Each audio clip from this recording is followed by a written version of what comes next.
As long as it's recording. Ladies and gentlemen, today we have a session from Nuno about a beautiful programming language, the most beautiful programming language in the world. Take it That's a away. bold claim. So today I will talk about Haskell, which most of you have heard. Most of you have heard me talking about it. And I have not been showing so much about it, so it's like this thing that I keep talking about, and you don't see actually something factual about it. So I hope this time I can show you a bit more, what Haskell is, and why I actually care about it, and why I think actually you should care as well, or why I think you will care as well. Just to break the ice, this is a known, kind of perspective between languages. I think this one is pretty accurate. So Haskell fans see Haskell as this like massive truck snapping. But one of the main points here is that Haskell in general is seen like as this Einstein guy doing really complex stuff, which in a way I understand. In another way, I think it's just a kind of overwhelming feeling because it's indeed different from most of the mainstream languages. I think I will show you today that if you were to start to learn to program today, you will feel more overwhelmed by Java than by Haskell. So these are some of the topics that I will talk about. I'll make a premise. And then I'll give a tiny introduction of why Haskell, because there are so many other languages. And then I will just give a tiny explanation of how is the journey from object-oriented programming to functional programming. And then I'll show you some Haskell goodies, some good stuff, and then just wrap up and questions and answers. So this is something for us to digest before we start. This is like the premise for the rest that I will talk about. These are three core stones for me as a software developer. So one is that the limits of my languages. My language mean the limits of my roles. Language shapes the way we think and determines what we can think about. And a language that doesn't affect the way we think about programming is not worth knowing. And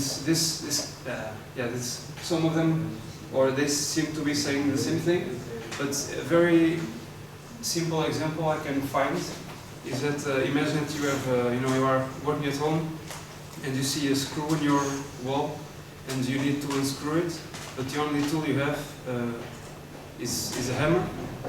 Like the hammer, the only thing that it will allow you to think about is about breaking the wall to take the hammer. To take the screw. But if you have a tool that actually has like this kind of shape that matches the or counter matches the screw, then your mind will think about unscrewing it. So like languages are not just tools, but they are a tiny bit more because they will affect the way you see the world and the way you will think and interact with the world. So these are the premises for the rest. So, and why Haskell? Well, there are many other languages, and some I think they're, I don't know if it's equally beautiful, but equally interesting, such as Lisp. Haskell, for me, it's like I started, the first language I learned was Pascal, and then I learned PHP, which is very, very nice. And then I learned Java, and then I learned C, and then Haskell. And I enjoyed learning all the others before, but especially when I learned Java in my first year of university, I got convinced that Java or the way you think about programming in Java was all there was. So I was convinced for a year that I reached the top. Or there was not much more to programming than what I was learning at the time. And when I learned Haskell, I got like you know, like a huge slap in my face. And I woke up and I thought, oh, there is so much more to learn, and I'm not done at all. And that's an amazing thing, because yeah, like there are many areas where we can be done very quick, but in our area we will learn forever, and that is actually something nice. Yeah, so why Haskell? Because it involves functional thinking, which is something different from the object world that we live in. It's mathematical based, which means that the language is very well designed, and you know it has a lot of scientific structure in it. So it's not just some language that it's not some language that every week people say, oh, you know, we want this, we want that, and then it's just like a rushed packing of things. So it's actually really well thought. It has a great type system. With Haskell, you will, like 99% of the time, you will program with beautiful codes. So, which is, for me, it's like really important. So, just to give you an idea, in Haskell, I will say that the norm, so the habit is to have one-line functions. So more than that is a bit of the exception. So this is already something that can be surprising. Yeah, and why Haskell? Because it has features that are like sort of 20 years ahead. So Haskell is this sort of night build of programming languages. So like, for example, in Java, which is the #1 language in the industry, in our area, lambdas have arrived like 4 years ago, I think, or something like that. You know, and that's like the daily bread of Haskell. Can you explain what lambda is? I'll get there. Yeah. And yeah, so in Haskell, what I mean is that you will get in touch with features that only in many years will come to these mainstream languages, which are really cool. So that's an advantage. And yeah, with Haskell you have to think rigorously, and there are a lot of constraints, which is really cool. It's like kind of the opposite of JavaScript. So in Haskell everything is very constrained, which actually empowers you. And Haskell is challenging because there is really a lot to learn from it, and it's not very easy to learn alone. So it's like if you want to have fun with a language for the next 5-10 years, you will have it with Haskell. Yeah, so the journey from object-oriented to functional programming is a sort of a difference from thinking of bricks and thinking of sand. So in functional programming, the granularity is much higher. This is some sort of illustration, but you know, in objects you think about trees, you think about houses. In functional programming, you use many small pieces to build your world. So with the small pieces you can build whatever, and you have all the flexibility to change the world you want. Like as in here with the Playmobil, it's if you have a tree and you want to turn it into a coffee machine, it's not that easy. But if you use Lego pieces, then everything is composable and it's easier to build complex stuff. This is another part of the journey from object-oriented to functional programming. All those patterns and principles and things, most of the times they are mapped just to functions. This is not actually right. This is more sort of a joke, because there are patterns in functional programming. But there are a lot in functional programming. There are a lot of patterns that sort of kind of cover some flaws. So they are necessary. Otherwise, it's sort of unbearable. While in functional programming, you build stuff only using functions. That's the main point here.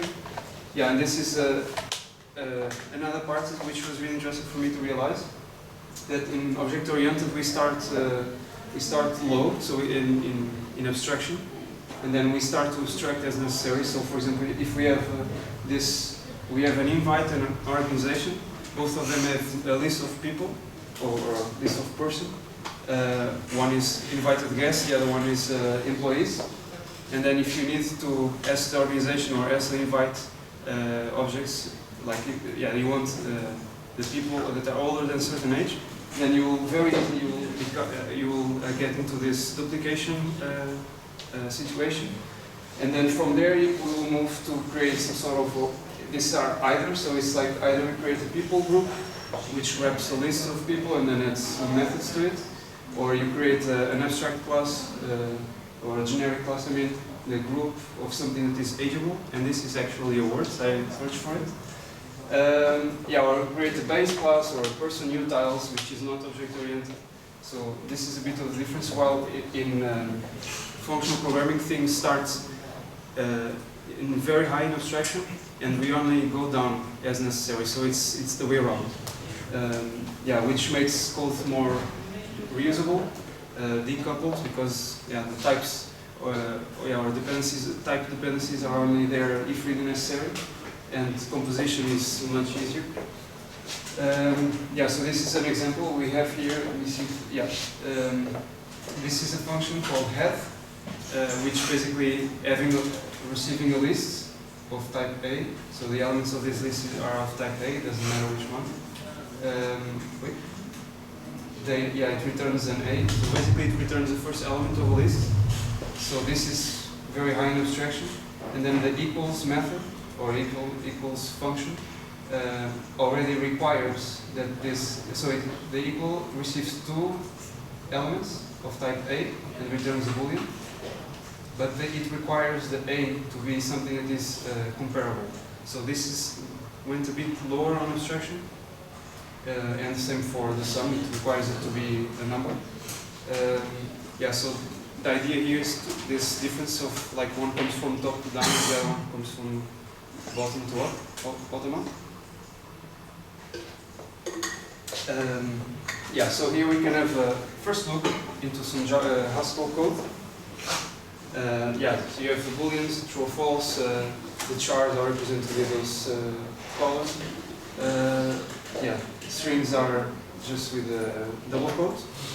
But strings actually is a synonym for a list of chars. Yeah, and this here is just a list of numbers. This thing here that you see, this two dots together, this means that the thing on the left is of this type. So basically, this the list of 1, 2, 3 is a list of numbers. Basically, that's what it's saying. Yeah, and functions in Haskell, like this sort of signature. That's how they are called. So it's like how they are specified. Yeah, it follows this pattern. So you have the name of the function, and then you say its type is that it receives an argument 1, argument 2, and then the output. So the last one is always the output of the function. Yeah, and then lists. In Haskell, you have this thing that is like list comprehension, they have a really nice way to represent ranges. So if you say that this is a list of A to C, this will know it's actually A, B, C. If you can also do until Z, and then it goes all the way. And you also can represent this like this. So you say that A added to the top of this list, the BC, this is the same thing. And yeah, the functions in Haskell, you have functions that are whose name is a special character, such as a plus, or it can be just a normal name. And yeah, the standard in Haskell is that when it's a special character, the function is used with like infix manner, while if it's a normal name, it's prefix. So we see here that the plus can be used infix, but you can also use it as a prefix. So for that you only need to wrap it in this parentheses, and it can be used before. And the same for the other functions. So the other functions, the default is to use it before as a prefix, but you can use it in an infix style if you wrap it with this backslash or back quotes. Yeah, so these are just some introduction. Yeah, now just to show you some Haskell goodies. Having the first look, we can now go through some of the nice features that it has. Yeah, so I will go one by one. So one feature of Haskell is that it's purely functional. So heads up, in Haskell there are no variables.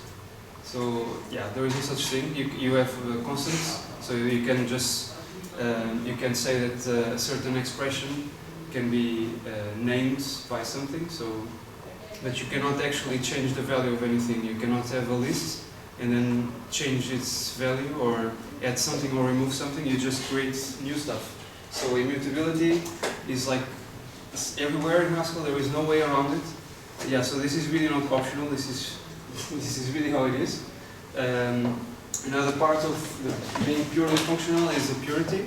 So function okay, like in Haskell there is a separation between the outside world and the pure world. So the pure world is where everything, yeah, is like there is no contact to anything. It's like you can prove it mathematically, and you know, like it's all this pure stuff. And then there is the outside world, and of course, yeah, like purely being pure functional is of course an exaggeration, because if function is purely functional, it has no side effects, so it's pretty much useless. So it will be better it's better to say it's side effect restricted, because in Haskell side effects are made explicit through monads, which is really nice stuff to learn as well. I myself, when I started learning Haskell, and then I got to the part, I was reading drawing, then I got to the part of the monads, and I thought, okay, why? You know, like why it was necessary to have something complex which I will never understand. So I was really afraid I will never get it. And but then it was like one of the nice challenges to to go through. So yeah, this is a part of the language, so it's purely functional. So no state gets changed in the pure part, and side effects happen through this through the monads. So it's like kind of contained. It's like if you think of Docker, you know, you have this. You can create containers. And then, instead of having the containers running your machine, you run them on the container, and everything is isolated there. And you can communicate through it, but it's self-contained there. So this is what I was saying. So for example, in Java, this is the implementation to add an element to a list. So the implementation of array list. And basically here you see that, I can use the pointer. You see that the element E is added on this index, so there is state being changed. While in Haskell, when you say that you want to add this X to this list of X's, this is a convention in Haskell to name the list as X's. So when we do this, so we are adding the X to the head of this list X's. This generates a new list. It's not changing the X's.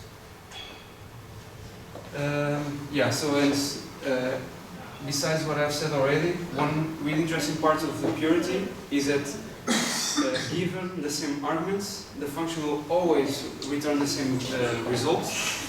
And since side effects are restricted to use through monads, so the pure code, the pure functions, or the pure side of the code, it's impossible to have side effects. So you cannot call a function that will change, I cannot call a function here that will turn off the lights there. You know, you can do this, but only through monads. So unless you make it explicit, you cannot do this. So it's really nice because you can call. Basically, it's like functions are like a machine that you add input. It does work here and here on, and outputs something. So everything is very controlled, and you can be sure that there is no some really weird bug going on because you press the button here and suddenly someone died in that corner. So everything is really safe.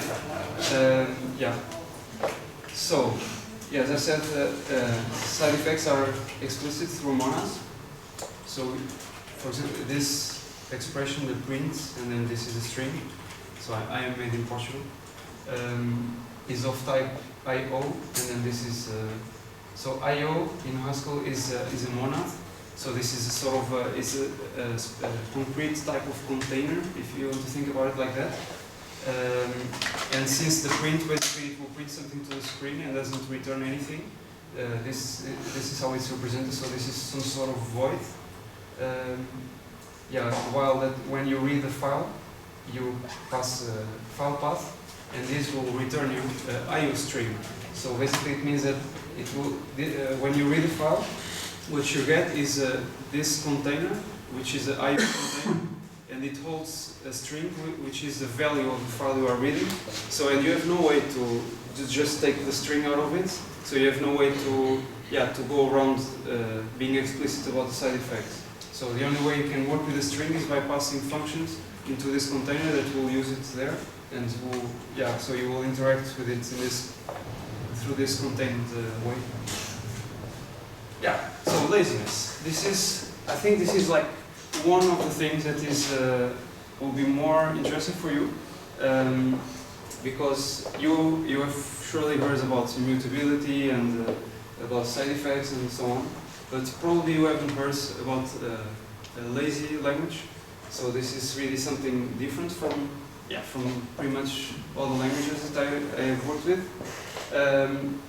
So laziness means that Haskell won't do anything until it's actually necessary. So it's not eager in evaluating stuff. And also being lazy. So this feature also makes your code more declarative. So through this feature, your code can read in a declarative manner instead of being like kind of imperative. And you say, okay, you can think of what needs to be done and not so much about how it's done. So you can think more about declaring stuff. So this is an example. So, for example, in Java, imagine that you have this, you have a list and you want to add an element to a list. So you do list.add, and then if in the arguments you do like imagine 3 you do like 1 divided by 0. It will first evaluate this expression, and then only it will try to add the element. So in that case, it will fail because it will first evaluate the division, which will fail because it's divided by 0. But in Haskell, I can show you here. Do you see well enough? Is it clear or? Little bit better, isn't it? Yeah.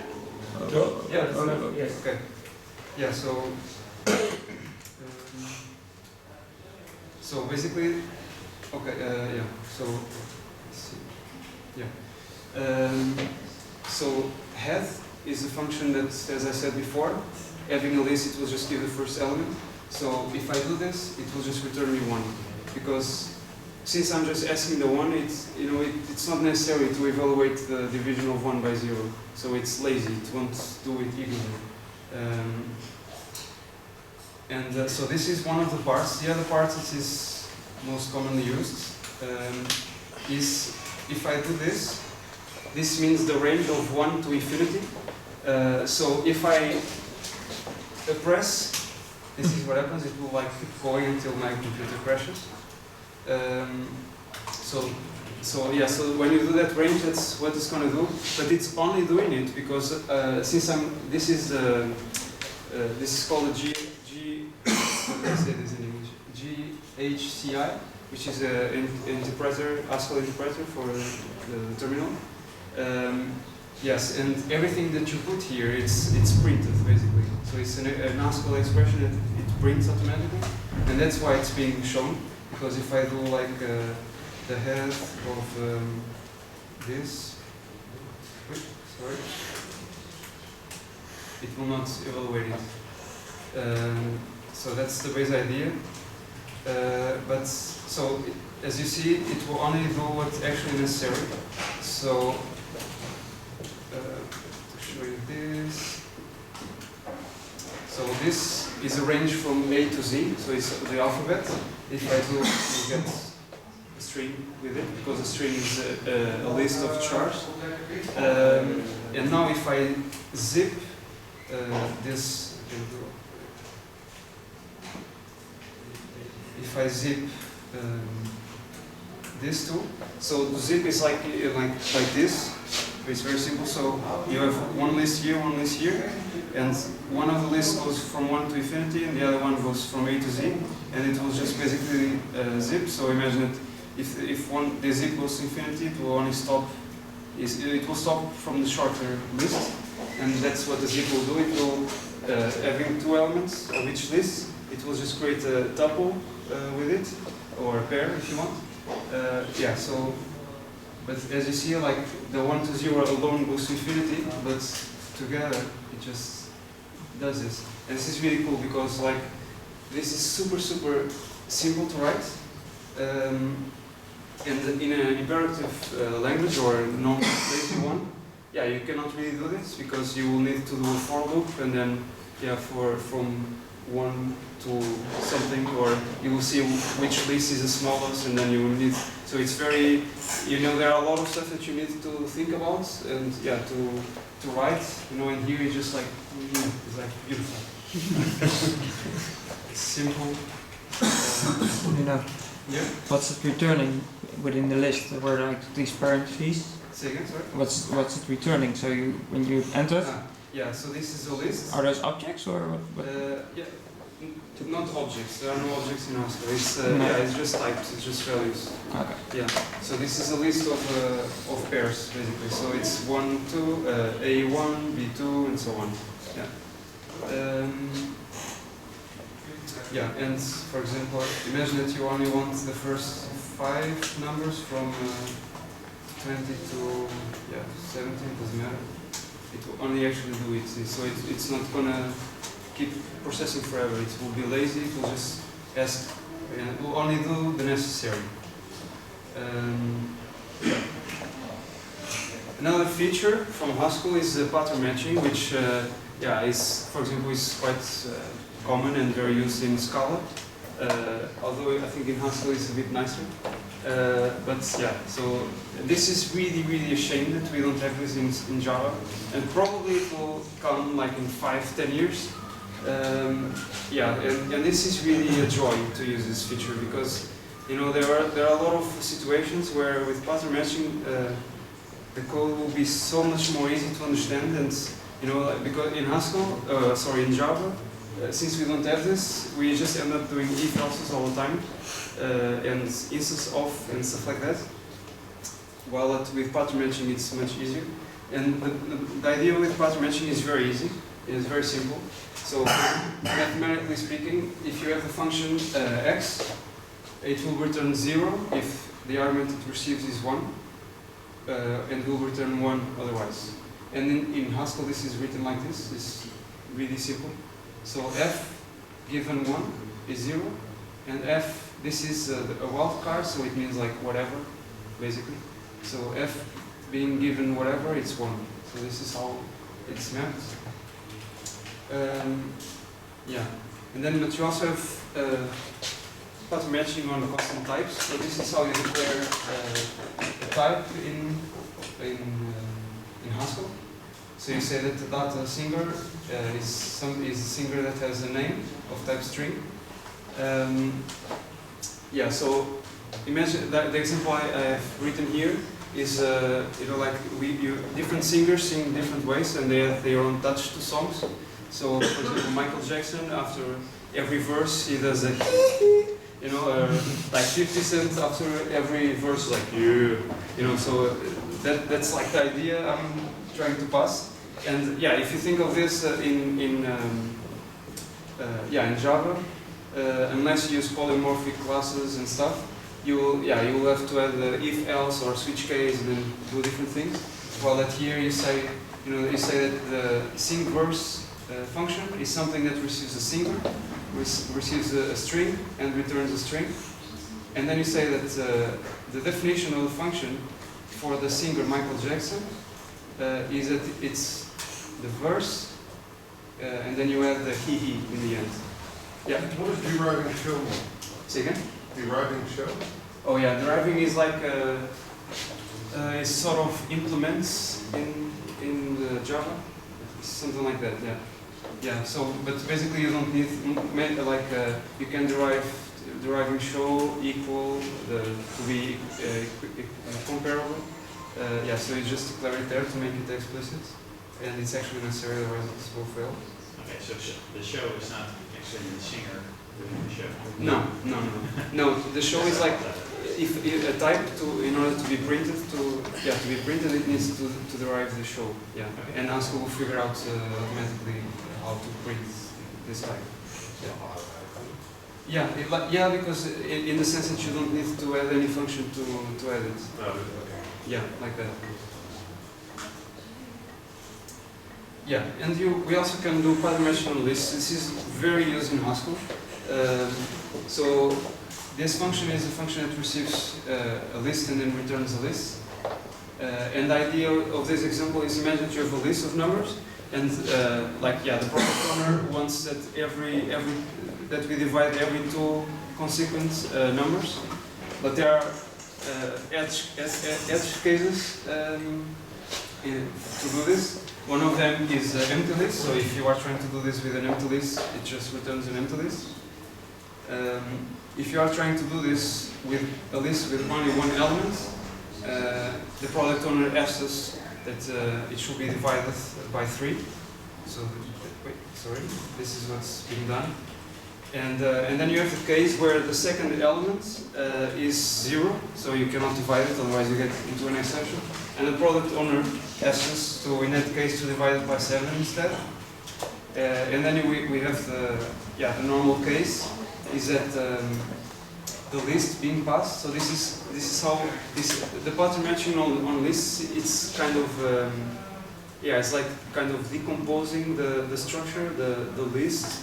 So we are saying that, for example, here we are saying that the list passed to the arguments. So this is think about this as a regular expression. It's not a regular expression, but maybe it will help you understand. So this is a list with one element x, and this is a list which has an x and then a 0 and then the rest of the list, whatever it is. And this is the same thing, but it's like, you have an element and then you have another element which won't be 0, otherwise it will first enter in this case, and then the rest of the list. So so in the normal case, what we do is we divide the x by y, and we add it into the rest of the results, because then it's recursive and it will keep going. Yeah. Right, so it's recursive, so one calls the other. Yes. Yeah. Yeah. So, for example, in Java, recursion is not advised because of the tail optimization. It's not really advised to do it. It will be crap. But in Haskell, it's really fine. It works really well. So it's many things in Haskell are built on top of recursion. I think it's the last. No. One more example is on polymorphism. This is a very simple example. I think if you look at this, you will understand what it's doing automatically or immediately a bit. So we have this type, which is a shape, and then a shape can either be a rectangle, which has a width and a height, a square, which has like one side length, and a circle, which is like the arc. Radius, yeah, thanks. So and then having this polymorphic type, we can define a function that is area, which receives a shape and returns a double. And then basically we define, like this function, when it receives a rectangle with the height and with the width and height, then so you say that the definition of area for a rectangle is the width multiplied by height, and the definition of area for a square is the side length, like power 2, and the definition of area for a circle is pi multiplied by r 1, 2. Yeah. Could you maybe say something like derives area here? Derives area.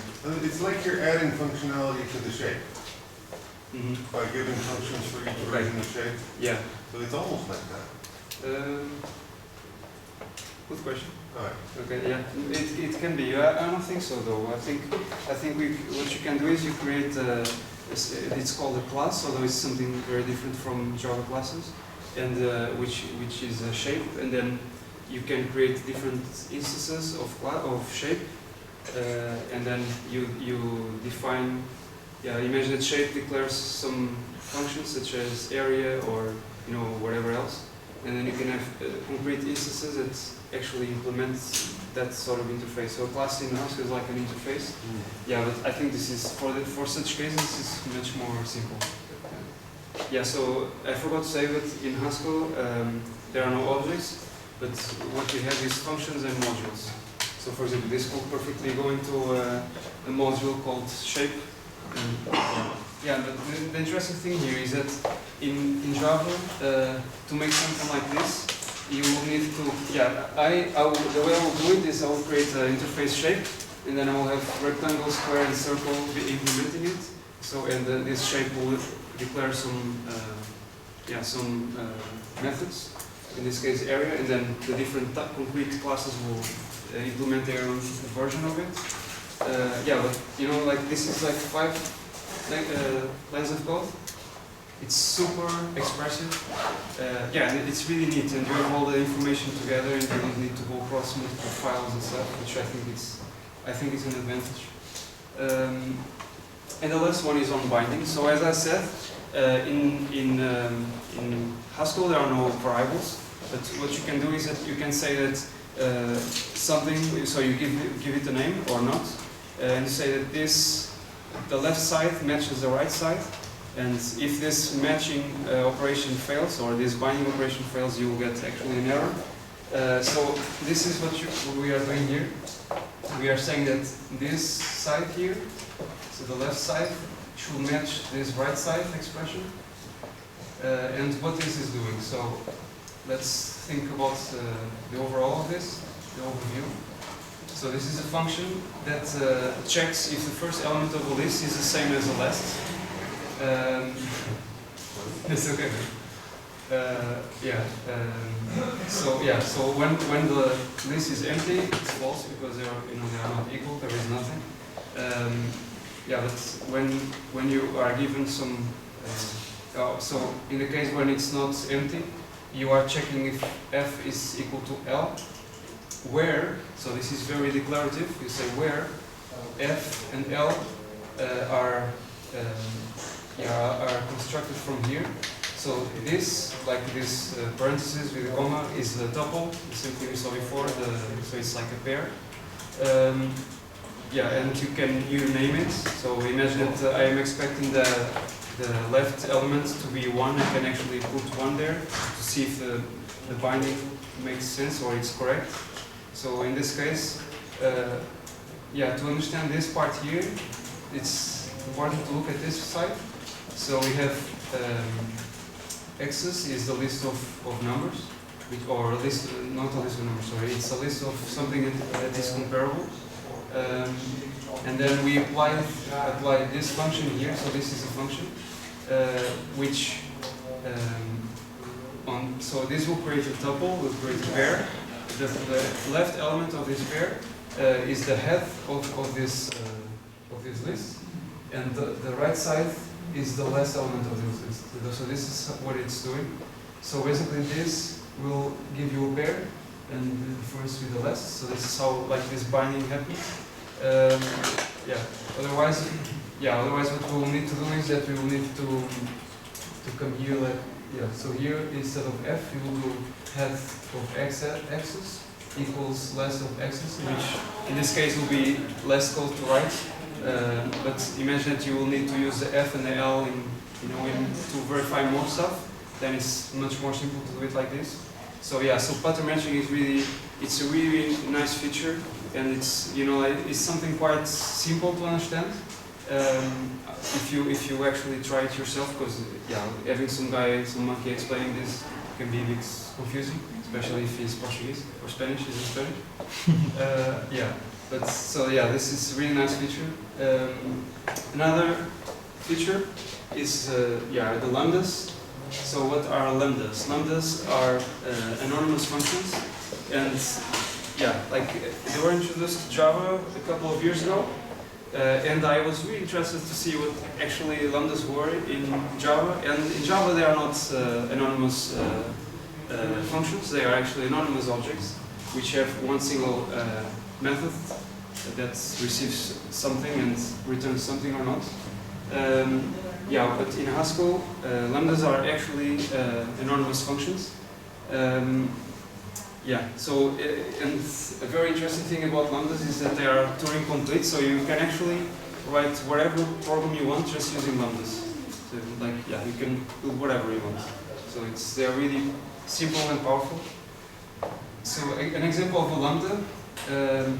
So this is how you represent a lambda in Haskell. You start with a backslash, and then here before the arrow you receive the arguments, which can be one or more. And then so what this concrete lambda is doing, it's receiving an S, and it's returning the S concatenated with the exclamation mark. And to this lambda, because this is a function, I'm passing the argument hello. So hello becomes the S that is then used in this transformation, and it returns hello with exclamation mark. So yeah, so then the rest of the examples are a bit straightforward. So the map function is a function that receives a list or receives something that you can go through, and is applies this function passed here. So basically, having this list, it will, for each element x, it will transform it into x plus 1. We can give a very big shell.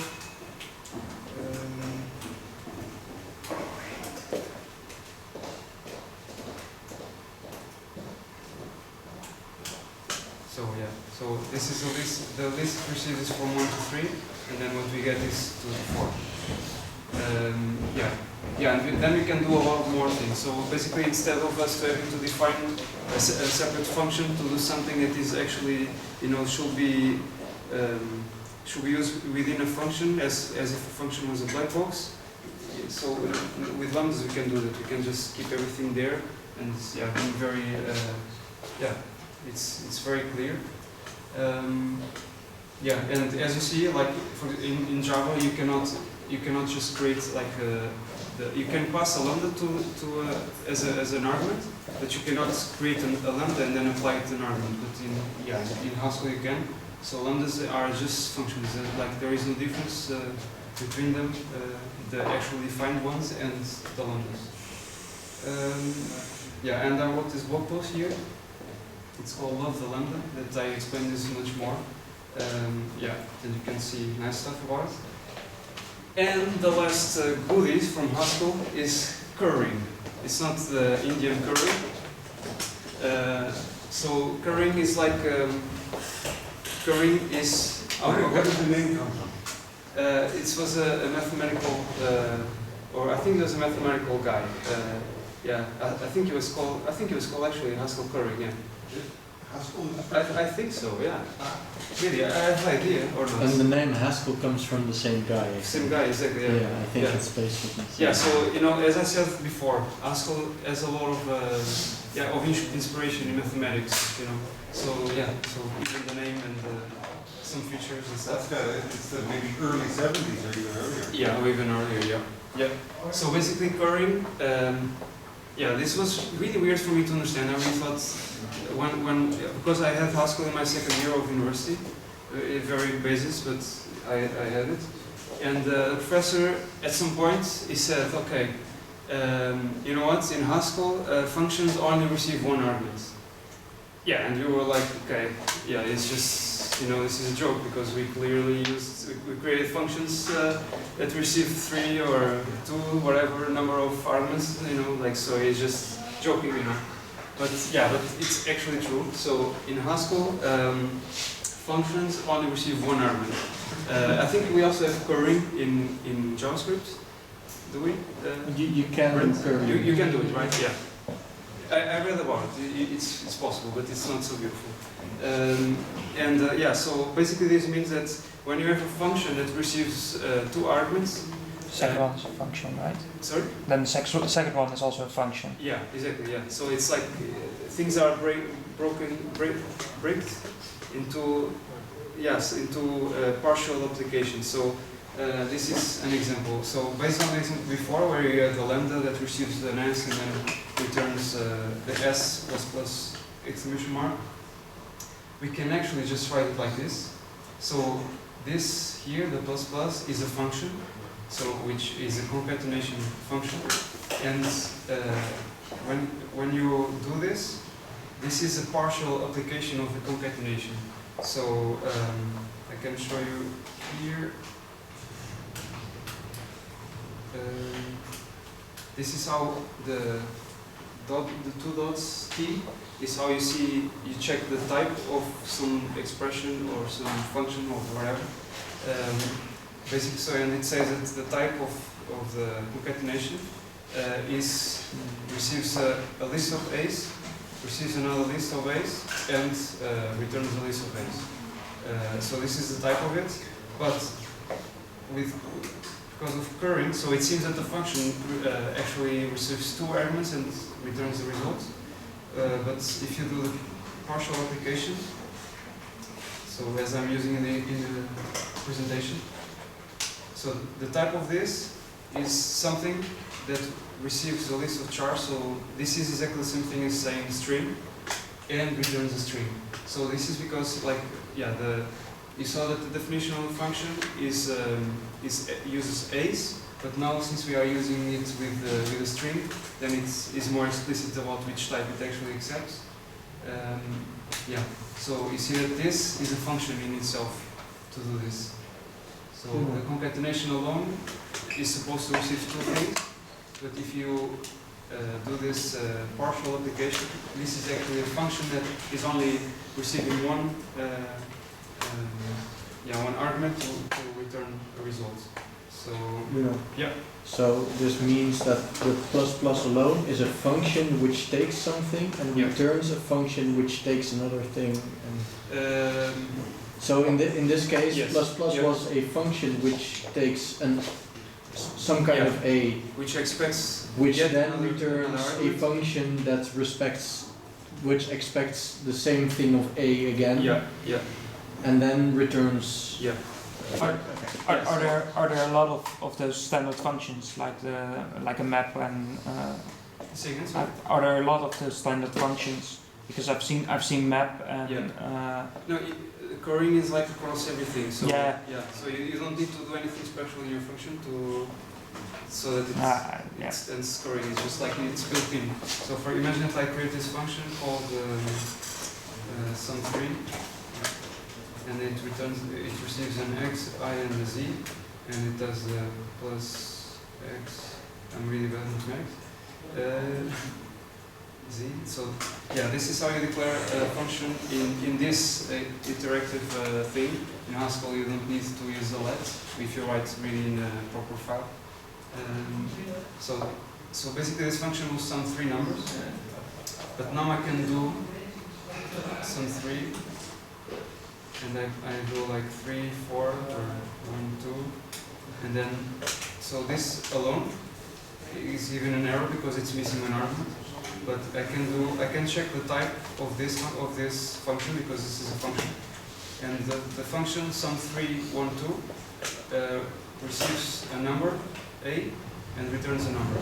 So if I pass the missing argument, so 3, then it is returning. So you can create this. You have like imagine you can have a partial application. So you can prepare kind of like with these small parts you can build something much more complex, which is still partial, and then only needs something else to be complete. This is really cool.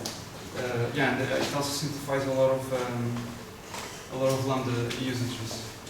So for the same example before, to have do the +1 for every element of a list, you just need to do +1. And then if you have a list of lists and you want to filter all the lists which contain the element 3, you just do filter element 3. So element 3 is missing a list to check if this element is in that list. You can just do it like this, so it's partial application.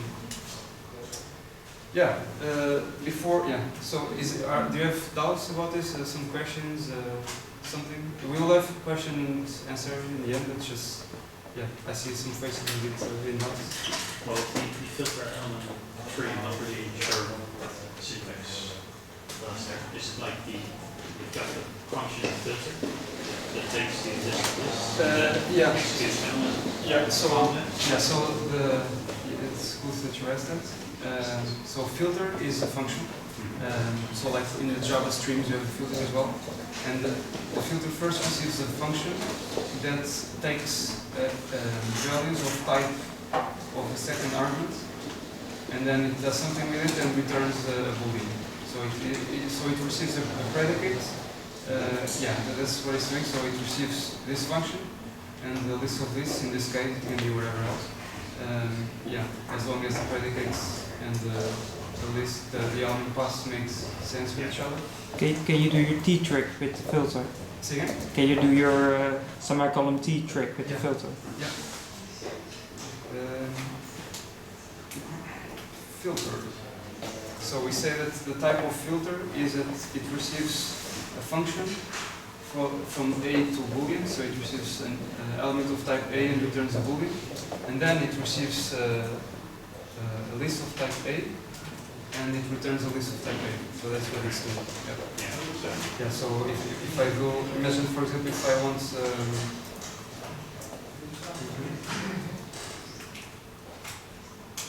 so like this, I'm passing the function in this case. So this A to Boolean is even, which receives a number and returns a Boolean, and then this list here is 1 to 10, and this is just filtering the list. Yeah, leaving the even numbers. Yeah. Is it more clear now? This. So I guess you could mesh a lot of functions.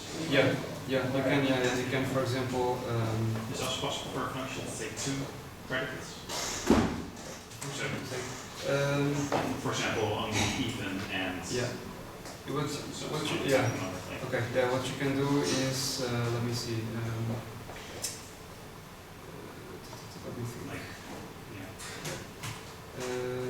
Yeah, I think in those cases you need to use lambdas. So it's of course coloring doesn't serve everything, but so as I said, in most of the times in very simple lambdas usages, it's much better to use coloring because it's just more simple.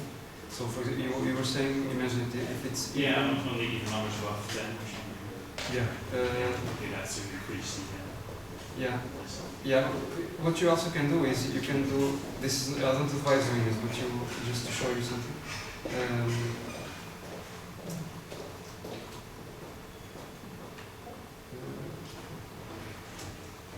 So remember that Haskell is lazy.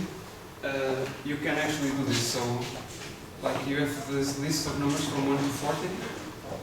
And then, so first we are doing the filtering of even numbers on this list, and then so this symbol here, the semicolon, this avoids us from having to write parentheses around things. So if I don't use this semicolon, this dollar sign here, I have to put the semicolon here and then close it up there. Yeah. So this simplifies that part. So I'm saying that I'm going to filter all the numbers. I'm going to filter a list, keeping the numbers higher than 10, and then the list is whatever I pass in this right side. Yeah, but before I do a filtering of all the even numbers. Yeah, and this seems like this seems the complexity of this will be 2n, so you have to go through the list twice. Okay. Sorry.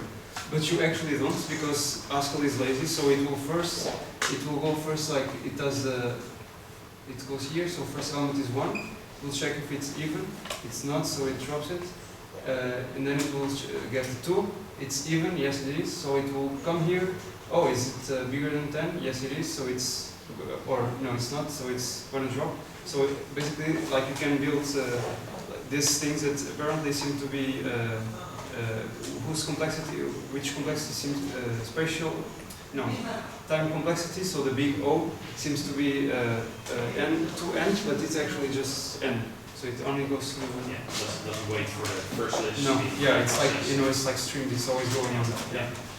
So if you do this like lambda, like you start, then is it then faster or is I think it's the same thing, to be honest. Yeah. But yeah, for example, if I do I can do having an x, I want x to be even and to be x bigger than 10. I think it will work. Yes. So that's just another way of writing it. Yeah. then it's still lazy with even. In this case, so it first goes to the even and then sees oh it's not even. Then that's just the normal. Okay. Yeah, the normal logic way. So if you have an AND, so if the first one fails, it's useless. Yeah. Going. Yeah. Same with Java. Yeah, exactly. Yeah, same thing. Yeah. Yeah, there was one thing that I didn't show, but I can show very quickly. I said before that that Haskell, one big thing in Haskell, since the units or the first class citizens in Haskell are functions, so there's very small parts, and then it's really easy to compose them. And there is a function in Haskell, which is the dots. And the dots, this is a bit complex, but basically what the dots does is it receives a function in the left, a function in the right, and then it will compose, it will like sort of turn them into one. So in mathematics, I think this was why I wanted this. In mathematics, oh, okay. In mathematics.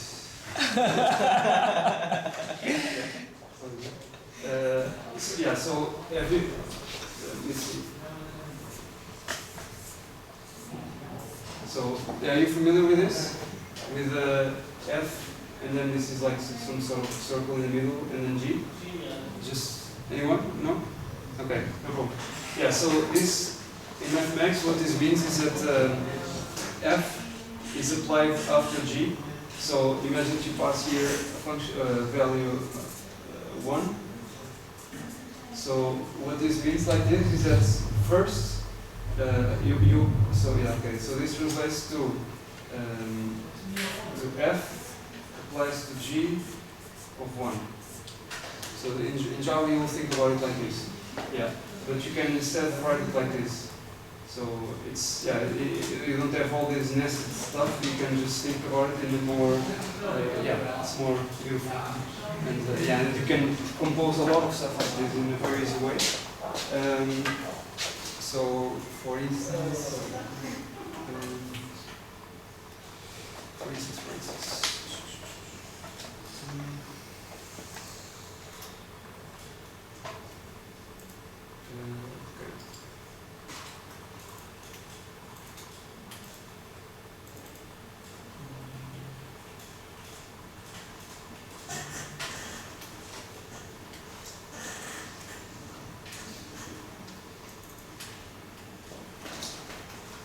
so basically, this what it's doing.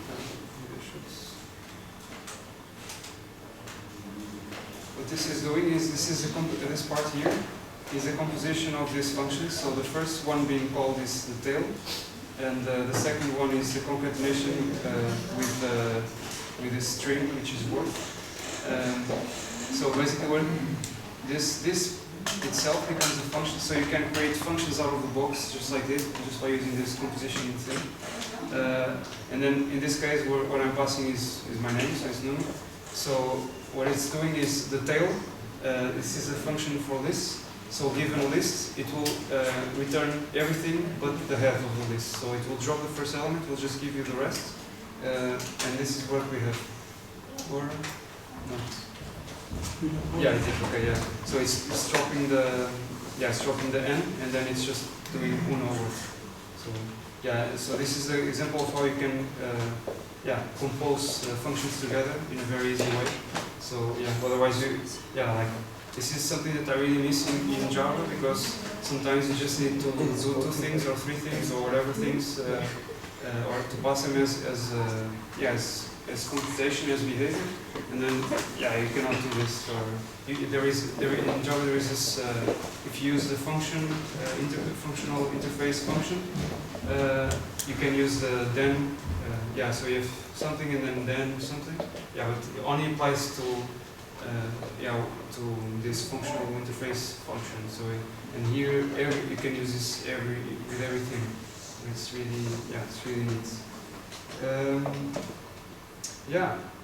So some drawbacks, because not everything is perfect, of course. One is that space complexity is hard to debug. So if that example I gave you where we are doing those two filterings, you know, like this, you can make this grow a lot, and then it's really hard to debug because, yeah, you don't. It's really hard to understand by looking at the code what's the space complexity involved in some computation. So that's one drawback. And for example, OCaml, which is also a really nice language, is not lazy, so this part is sort of solved, although it's not as pretty as Haskell and the rest. Another drawback, I think, is that, I think Haskell doesn't have such a great tooling, apart from this command line interpreter.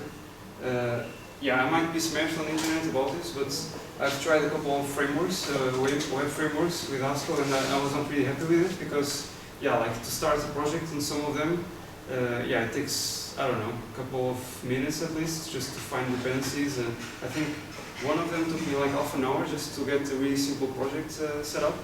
And so I think tooling is not great, but yeah, it depends on what you want to do, of course. Another drawback is memory consumption. One guy that I like a lot is Uncle Bob. He's known as, and he has given a talk about function programming. And he says, the problem with this only is that it takes a lot of memory, but memory is cheap. I was like, memory is getting cheaper by year, by day, but it's still not there. And if you are not careful, you can just explode. The memory usage can be really, really high. So you need to be careful, and you need to see what you are doing. I read this guy. One article of this guy, and he was saying that that he was just kind of reading some file and then doing something, and the script took like I think it was taking like 20 seconds to run, and he was measuring how much memory was being used in this 20 seconds, and it was like 40 gigas or something. So it can be really, really crazy. So this can be really a drawback. And the last drawback I have here is I think Haskell is hard to learn independently. Almost a year ago I was trying to get Gerald interested for this because it's really nice to have someone else to learn, and David is also interested in this, which is also cool. But like last year I was learning this alone in my own time, and it's really hard because the bases are very easy to get. You have some books which I'm showing here. This one. I started reading this one, and it's really nice to get into all the bases of it. It's really, really easy to grasp and to understand. I really advise this book. But apart from it, like when you want to go to the more advanced stuff, which these are just some examples, then it gets a bit hard because there are like thousands of blog posts about these topics, and each one has something different. So it gets a bit hard. So if you are not in a sort of university context, it's a bit hard to learn this alone. To understand what actually to learn and the best way of learning it. But there is a new book coming, which is called Haskell book, which they promise it's the solution. I really want to believe in it. So I want to buy it when it's completely ready. And I read some nice reviews saying, okay, this is like the definitive thing. Let's see. I'm skeptical. So in conclusion of this talk, we very often we hear that languages are just tools. I really don't agree with this. I respect who thinks otherwise, of course, but I really don't agree. I think languages, based on the premise I gave, languages really affect the way you look to the world as a programmer, and therefore it's not just a tool. If you want, you can remove the just and you say languages are tools, which they are, but languages are more than that. They are like they are the empowering force for your brain, and and it's like they are really joyful, and they are more than tools. They are not just a hammer that you use to do something. Like it's more. They are like a weapon or something. Another part of the conclusion is like my how do you say, like incentive to think different. because you know in our industry, if you are just going to follow the mainstream stuff, you are just going to learn Java or something similar, you know, what happens many times that people know Java and then they'll go and learn C++ and people think that all there is about programming is different syntaxes, you know, and it's not true. There is a lot to learn, and to think in different ways is like it's a must. I've read this book of the guy's called Rod Judkins. I think he's British. He's a professor of arts, and the book is called The Art of Creative Thinking. And across all book, basically the thing that is always present is to think different. So it's like the secret for being creative is to think in different ways. You know, so to find new ways of looking to problems. And we see many times that, like for example, you see people that became handicapped or or got some other problem, and then we think, oh my goodness, how I'm going to manage, and then they find really creative stuff to go through it, and or when people are really short on time, they find amazing ways, to find their way and to get things solved. So think different. It's really something I want to pass. Another one is that purity is beauty.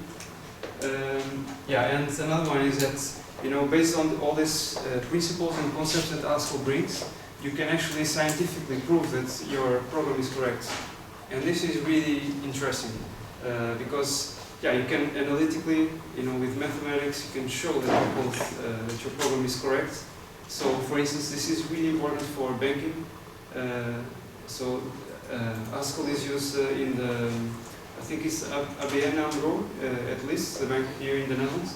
And this is a really an interesting part because you can actually prove scientifically that it's correct. So there's some advanced topics if you want to check. I'm just leaving this, so I will publish this PowerPoint and then we can have a look. The book, which is really good. Learn you a Haskell for a great good. And it's question and answers if there are any. Hey, How old is Haskell? how old is Haskell? Haskell is like, I think 30 years old. 30. I think so, or 20 at least. I think maybe 20. But basically Haskell is like Haskell is a research language, so it's like built by many of these academic guys, which can be like can be something that we don't really like as an industry because we like things that are practical and stuff, and Haskell is not super practical because there are a lot of limitations or constraints. It's built around this academic community and more. It's not only academics. There are a lot of guys who have actually. I think the most important guys that work on developing Haskell. They are for a couple of years now researchers at Microsoft. So Microsoft is also funding the development of Haskell and many others. I think Google as well. There are a couple of big companies and universities that are working on it. So it's already, it's not new basically. So there are a lot of features that are for 20 years available that will only come in 20 years in Java or some other mainstream languages. There more? What kind of frameworks are there? For Haskell? Yeah. Well, What kind of applications can I build with it? say again? What kind of applications can I build with it? Everything. You can. It's Turing complete, so you can build whatever you want. There I think there are quite some number of frameworks for web development. Yes, on the you said that, and there are really a couple of them. Some are more as in any other language. You have some that are more simple, like to do some REST APIs, and others more complete and stuff. So there are quite some. And does it run every platform? Or? I think so. At least I think I've tried it before in Linux and in Mac. I never tried it in Windows. I wonder why. But I'm pretty sure it works because Microsoft is also funding it, so I'm pretty sure it will work. Yeah. Yeah. So, any more questions? Yeah. Are you building something with Haskell yourself right now? No, not right now. No.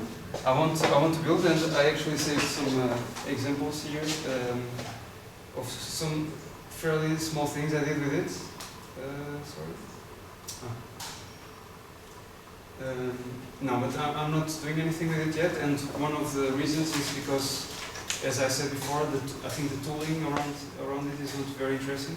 And right now I'm really interested in Elixir with my great friend David. And yeah, Elixir has really nice tooling. And yeah, I'm also very interested in Akka with Uncle Gerald. Yeah, so yeah. No, right now I'm not 100% in Haskell. Yeah, Uncle Gerald. And so, how can you have a language that's 30 years old with no good tooling yet? What happened? Exactly, that's Academia. No,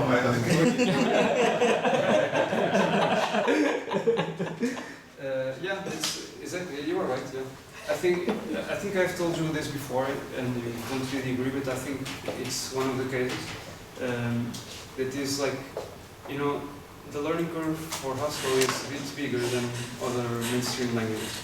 So it's harder to get people engaged and wanting to build really complex stuff for it, you know. Yeah, so it's like, yeah, you know, it's not very practical. I cannot just use it in my work, so who cares, you know. So yeah, I think that's one of the reasons. And the other one is that it's mostly used, or yeah, I think at least 60% of it it's used in academia. So you know, the guys use Emacs and they are super happy with it.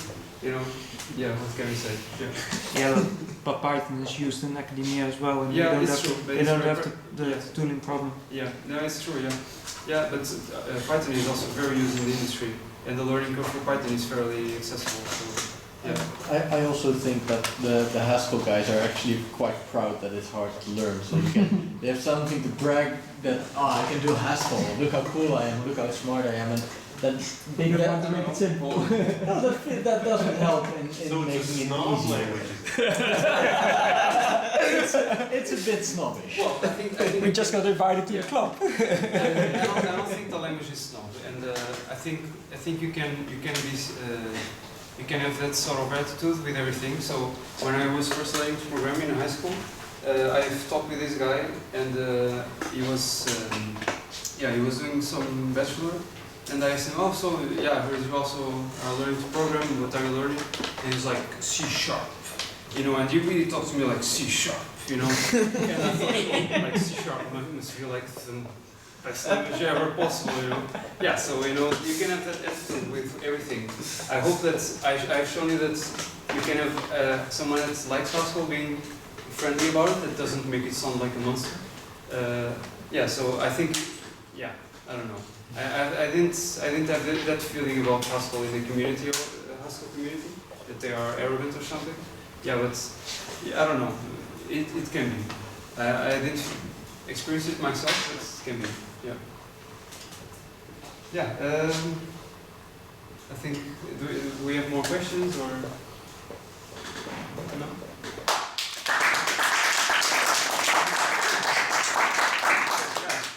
Okay, I have no experience with Haskell except for one very interesting evening. I joined this group, which I go to regularly every 2 months or something, called Functional Rotterdam. So these people get together. It's a group like this. It's mostly one company, and some other people come in, and one of the other people. And they have different topics about functional programming every time, but most of the time it always comes back to Haskell. Mm-hmm. Because, and if you don't see why Haskell is beautiful, they look at you funny and they say, you must not get it yet.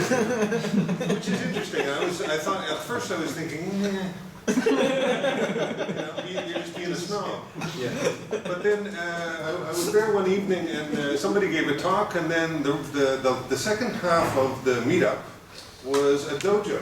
Mm-hmm. And does everybody know what a dojo is? Do you know? Put your hand up if you don't know what a dojo is. If you've never seen it. Okay, so yeah, a dojo is where the group sort of takes an assignment. It's usually for something like Haskell, it's a pretty simple assignment. So figure out something. It's a small problem. There are sites full of these little problems to solve.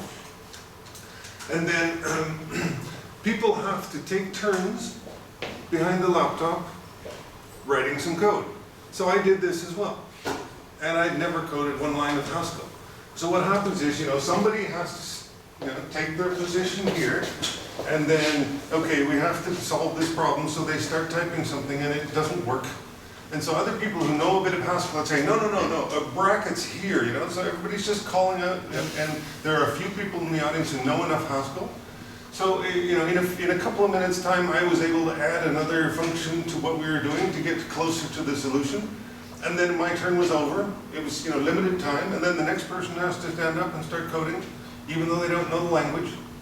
So it was a fascinating process, and it sort of shocked me. It took me out of my comfort zone. And I learned from it. I thought it was really cool. So I'd like to do a Haskell dojo here. Yeah. And then you'll have him shouting out. But it's one thing, when you see this syntax, you look at it and you think, what the hell?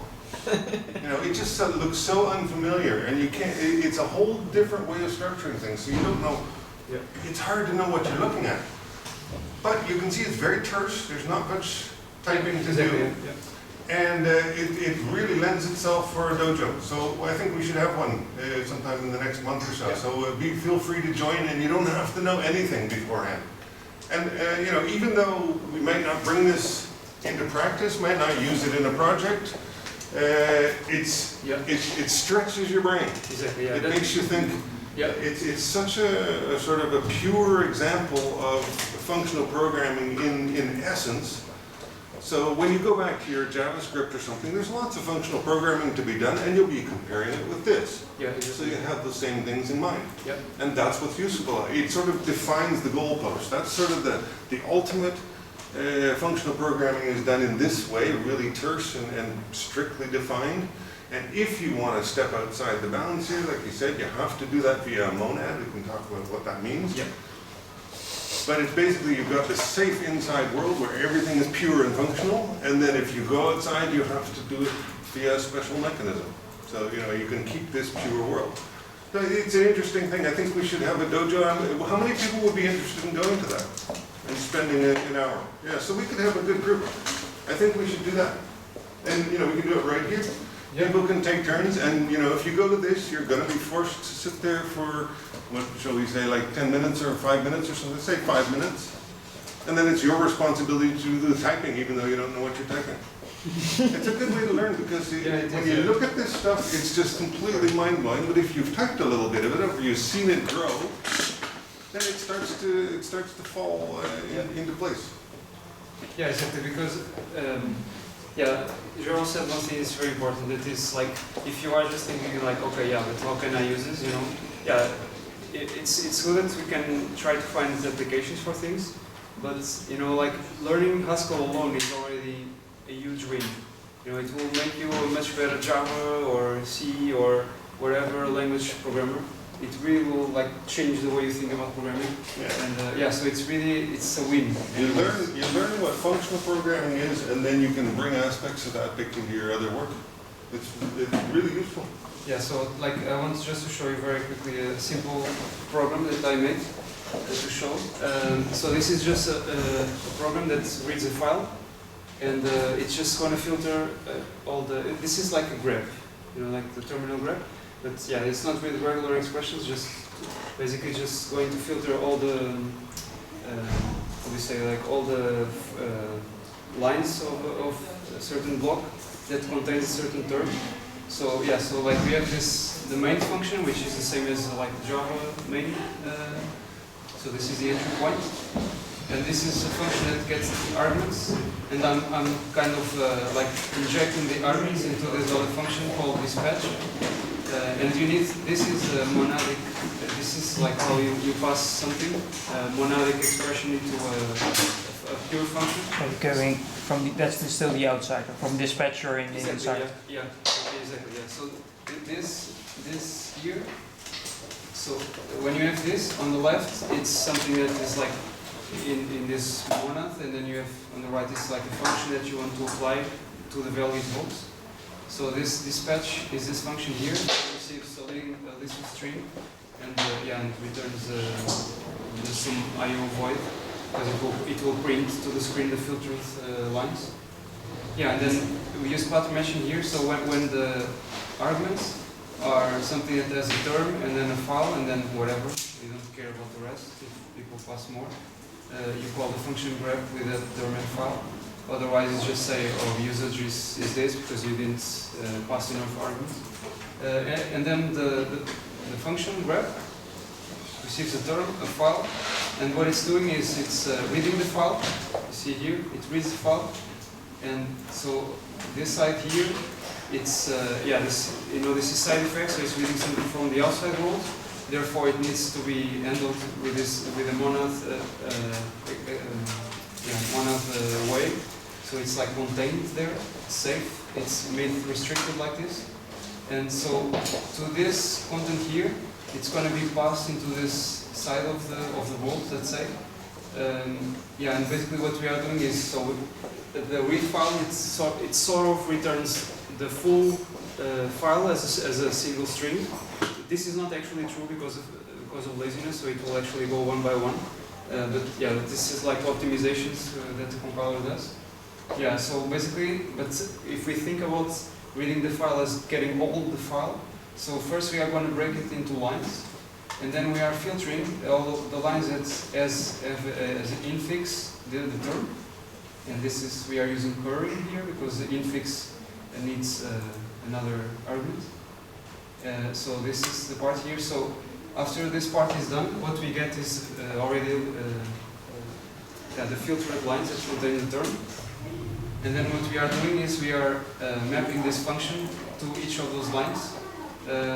So basically then we are going to print line by line. So we could also just put all the lines as one single string and then print it, but I decided to do it like this, it doesn't really matter. So this is really, I think this is really neat, like it's very terse. And this is how you do this in Java. So it's like, it's the same old thing.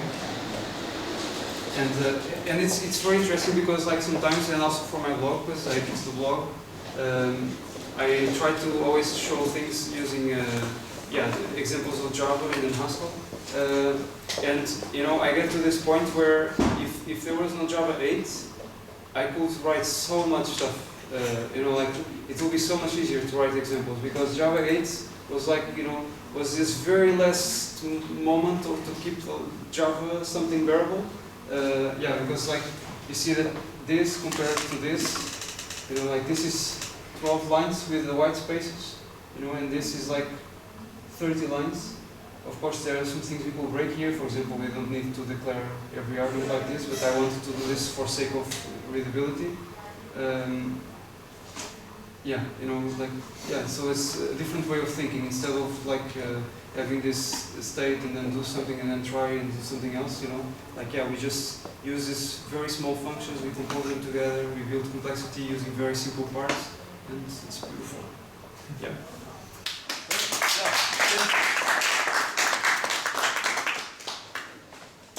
Yeah, thanks a lot for your time and your patience as well. Thank you. Thank you. Yeah, thanks. You have to press the stop button? Yeah, it's good.